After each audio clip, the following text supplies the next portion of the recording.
করি সবাই ভালো আছো। তো এখন তোমাদের একটা বিষয় নিয়ে তোমাদের সাথে আমি আলোচনা করব, সেটা হচ্ছে সাধারণ জ্ঞান অংশের তথ্য প্রযুক্তি অংশ নিয়ে। তো প্রত্যেকটা বিশ্ববিদ্যালয়ের সাধারণ জ্ঞান অংশে তথ্য প্রযুক্তি থেকে এবং কম্পিউটার অংশ থেকে কমপক্ষে 3 মার্ক বা 4 মার্কের প্রশ্ন হয়ে থাকে। তো তুমি এই পিডিএফ শিটটা যদি পড়ো, এখানে কম্পিউটার ও তথ্য প্রযুক্তি বিষয়ে অনেক ইম্পর্টেন্ট কোয়েশ্চেন এখানে রয়েছে। তো এখান থেকে আশা করি তুমি কমপক্ষে 3 মার্কস কমন পাবে। এখন তুমি যদি এই পিডিএফটা নিতে চাও, তাহলে তোমাদের করণীয় হচ্ছে এই আমাদের যেই কি বলে ভিডিওটা আছে, এই ভিডিওটা তোমার টাইমলাইনে শেয়ার করবে এবং তোমার ভিডিওর কমেন্ট বক্সে তোমাদের 5জন ফ্রেন্ডকে মেনশন করবে।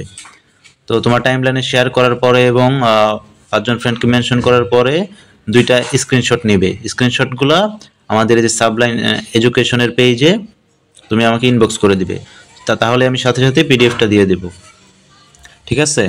তো আশা করি তোমরা সম্পূর্ণ গাইডলাইন বুঝতে পেরেছো এবং এটা থেকে পড়লে অনেক বেশি উপকৃত হবে। যারা অলরেডি বিওপিতে পরীক্ষা দিয়েছো, সেটা আমি বলে দিতে পারি এখনই।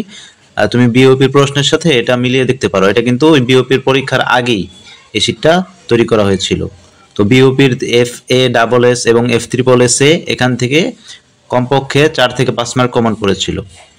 তো ডেফিনেটলি পরবর্তীতে যেই বিশ্ববিদ্যালয়ে তোমার জিকে অংশ রয়েছে, সেখানেও আশা করি এখান থেকে অনেক বেশি কমন পাবে।